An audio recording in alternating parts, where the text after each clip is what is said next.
What's up, guys? Max here, back with another gear review and unboxing. This is the Wireless Go 2 from Rode. I'm pretty dug in on Rode microphone products, and I'm excited to use these. If you're not familiar with the channel, my name is Max. I'm a U.S. Navy veteran and now the host of the podcast and YouTube channel, The ScuttleButt Show, which is the channel you're watching right now.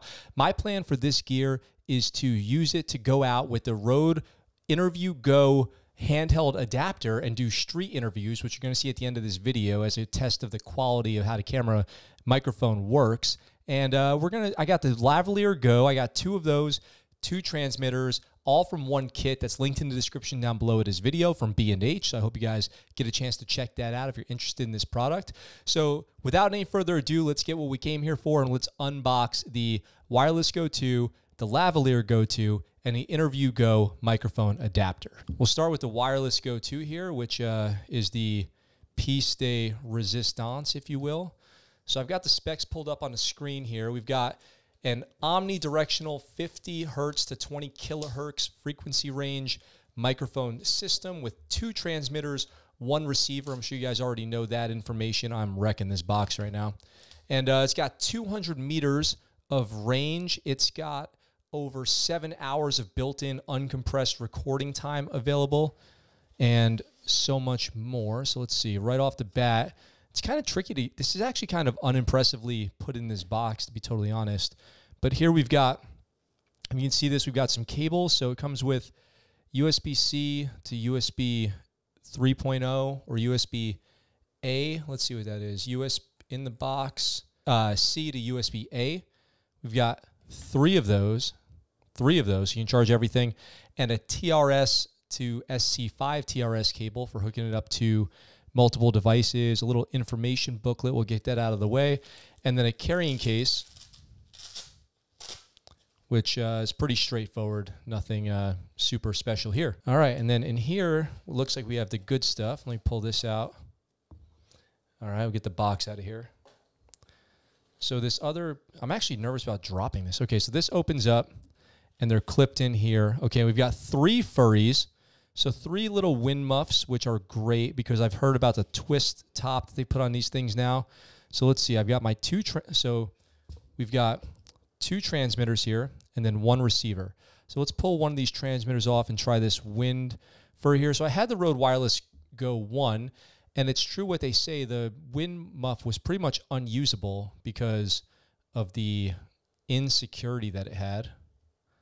So let's see, that went on there pretty, okay, I've seen everyone doing this online. That seems to work. Okay, that works. And then this clips on to anything here. So the transmitter has the built-in microphone, and it also can have a 3.5 line input. So how do you get this thing off once you get it on? There you go. So you just twist and pull off. All right, that's pretty good to go. And then microphone line right there. So we'll use one of these when we do our audio test. So we've got two more muffs, a little desiccant pack. We don't need that. And then three here, the transmitter. Now the question always is, does it have battery out of the box? It looks like it has almost a full battery out of the box and does, so I assume these probably have a little bit of battery too. Now, do they pair? So this is on and that's paired and I'm getting signal already. Let's turn the other one on. So that's got almost full battery right out of the box as well. We'll turn the other one on. First time, you guys are seeing it right here. And then there we go. So let's see if I move this one. So I'm in stereo mode right now. I can tell because I've got the two bars. So whenever you have 1, 2, you're in stereo mode. So each mic, well, I should say you're in mono mode because mic 1 is taking up the left channel. Mic 2 is taking up the right channel. The other microphone, much less battery. And then there's these two buttons right here that everything I've seen online says if you hold these, it switches between mono and stereo. All right, honestly, that could not have been easier to do. You've got little gain levels for each mic. Okay, cool. So that's good to go. Everything's working. So I'll charge these up. I see my battery level on this one's blinking to let me know that the battery's a little low. You can see this is the battery marker right here on this one. Hope that's in focus. And then the battery's a little low on this one. So I'm going to charge these up. They give you plenty of cables to charge it up. So honestly, that could not have been easier, and I'm really happy about that. Now, I have seen a lot of people online saying, why would you possibly want both channels going in hot at the same time, left and right, when you can record mono on each and then split it in post later? Well, the answer is this, and this is what I do a lot on the show. The answer that I've come up with for why I would want to use these both on stereo mode, so both inputs on stereo mode at the same time, is live streaming. So that when I'm live streaming and using this microphone, which is what I intend to do, I will not have to worry about the listener, the viewer on the computer, hearing one out of their right channel and one out of their left channel. It'll be automatically combined. So for live streaming, I think that's one really good use case. Everyone keeps saying use case online. So that's one really good use case for why to use that is live streaming. Okay, so let me turn these off before the battery dies, and we'll get to unboxing the lavalier mics. Okay, so here I've got the Rode Lavalier Go, which in the kit I bought, which like I said is linked down below, it comes with 2 of these. The professional quality lavalier wearable microphone, according to the box here, broadcast quality, so you can't beat that.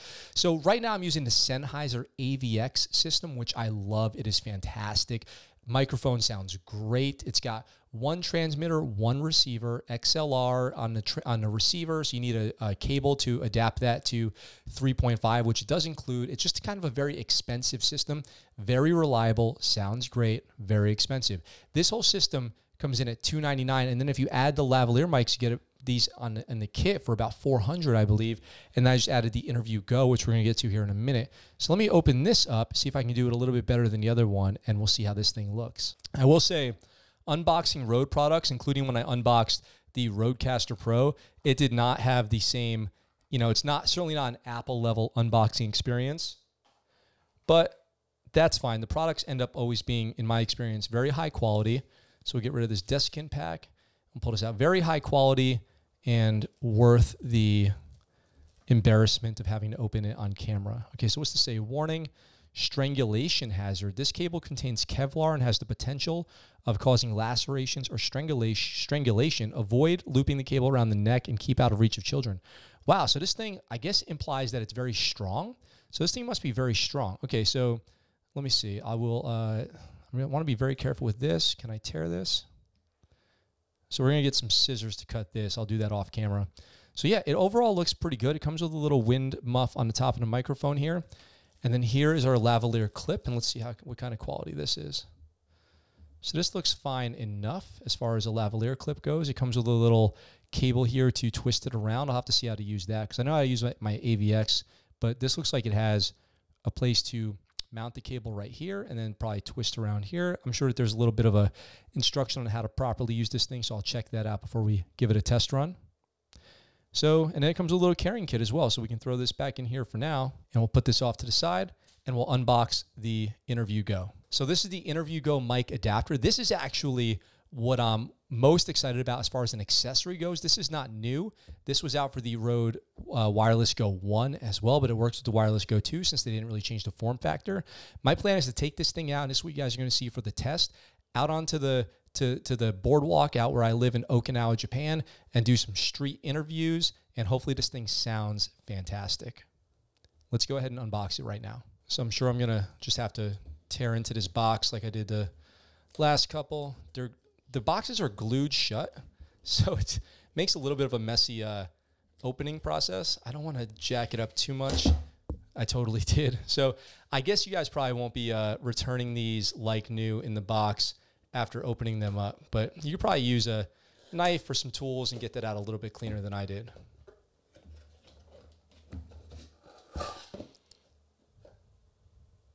All right, let's see if there's anything in the bottom here. Nope, empty box. So we get this out of the way. And so this thing, feels great, feels pretty solid.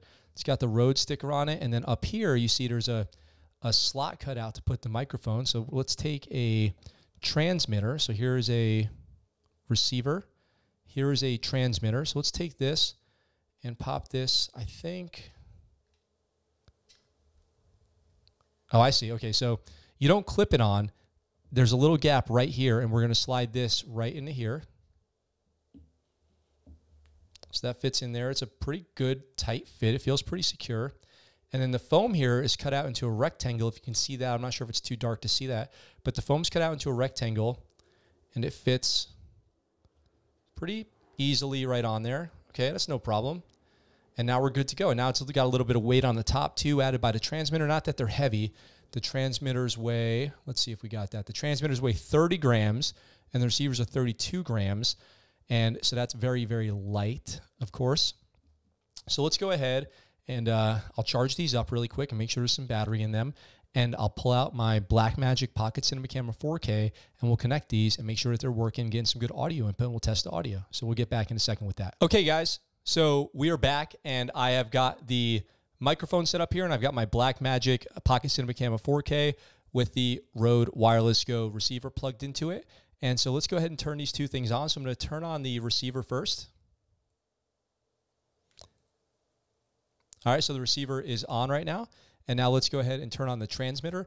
Now, one thing about using this with the handle here is the only way to get to that power on button is to grab the lever here and flip this thing up. And now the button is right there, so we can go ahead and turn this on.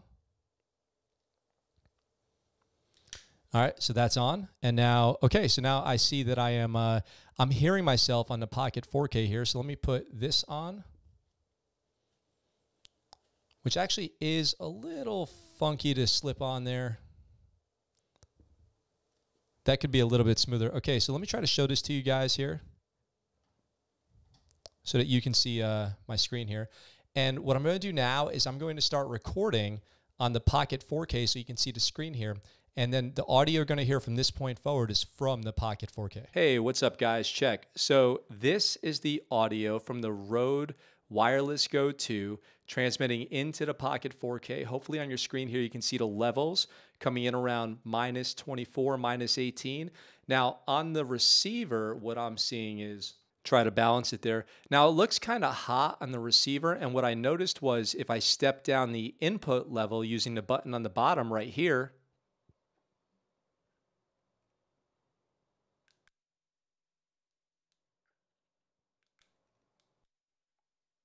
so here it is at the lowest level, and I'm barely hearing it at all on the camera on the Pocket 4K. So I had to raise this all the way up to the highest setting to get it to come in looking good on the Pocket 4K.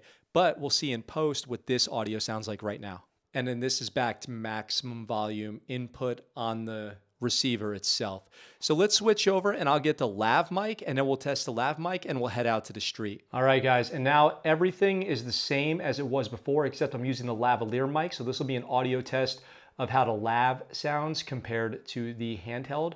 And the handheld, of course, was just using the onboard microphone with the wind cover from the handheld mic on it. So this is a test of that. So now that we know what these sound like, let's head out to the street and let's do an actual real world test. All right, guys, so we're out here on the Tsunabe seawall in Okinawa, Japan, where we're gonna do some real world tests with the new Rode Wireless Go 2. I've got the microphone set up here and I've got it recording directly into the Blackmagic Pocket Cinema Camera 4K. So we'll start out by talking to some people and maybe we'll do a range test and see what kind of results we get. This is our first time out here. It's a little bit windy, so we'll see if we hear some wind noise and what the overall quality of this microphone setup is. So stay tuned. All right, guys, we're out here with our first contestant, Daniel. It's Indianapolis. Integrity, commitment. We need all we can get in the Navy. Let's see. Honor. Honor, courage, commitment. That's right. I'm just going to do a range test really quick. You know this thing's supposed to go out 650 feet. So I'm going to head this way down the seawall, and there's a bunch of people out here. So we're going to do a range test on this microphone, and I'm going to go as far as I can and see if I can get the signal when the mic drops out. I'm hoping it's at least so far that it would never even be realistic we would have to use it. But let's give it a test. Check, 1, 2. Okay, can you hear me now? Are you able to hear me? All right, we're still good. We're about maybe 150 feet away. Check. We're definitely over a football field away, and I guess it seems like we're coming in pretty good right now, so I'm going to keep heading out. Let's see. Oh, we're back in. Okay, so this is about the maximum range right here. I'd say we're probably a little over 300 feet away.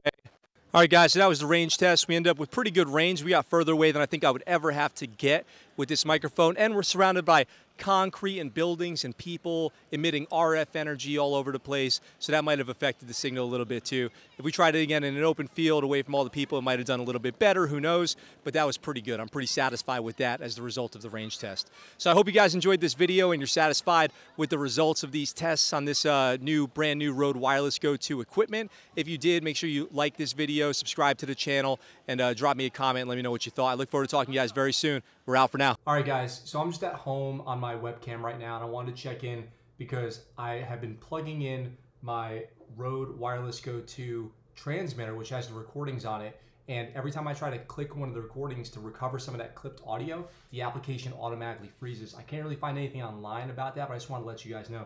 So overall, my experience with this thing so far has been decent. Not as good as a lot of YouTubers online, because when I went into the app and I lowered the decibels down to a -12 gain baseline for the recording, I still had clipping, and I wasn't talking that loud or that close into the microphone.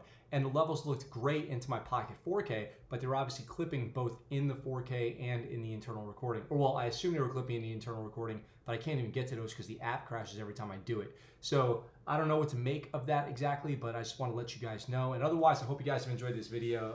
But I'm going to keep doing more stuff with it. I'll provide an update video to see if I get any of these problems resolved or any response from Rode as to what this problem is with me not being able to access my recordings on my iMac Pro with the most up-to-date Rode Central and the most up-to-date firmware on the transmitters as well. So just wanted to drop in and let you guys know that. Hope you're having a great day. Now for now. What's up, guys? Thanks for watching that video. I hope you enjoyed it. If you did, go ahead and hit that subscribe button up in the corner here and check out this next video. If you want, in the description down below, there's links where you can get ScuttleButt Show merch and find out how you can support the channel. I really appreciate it, and I look forward to talking to you guys very soon.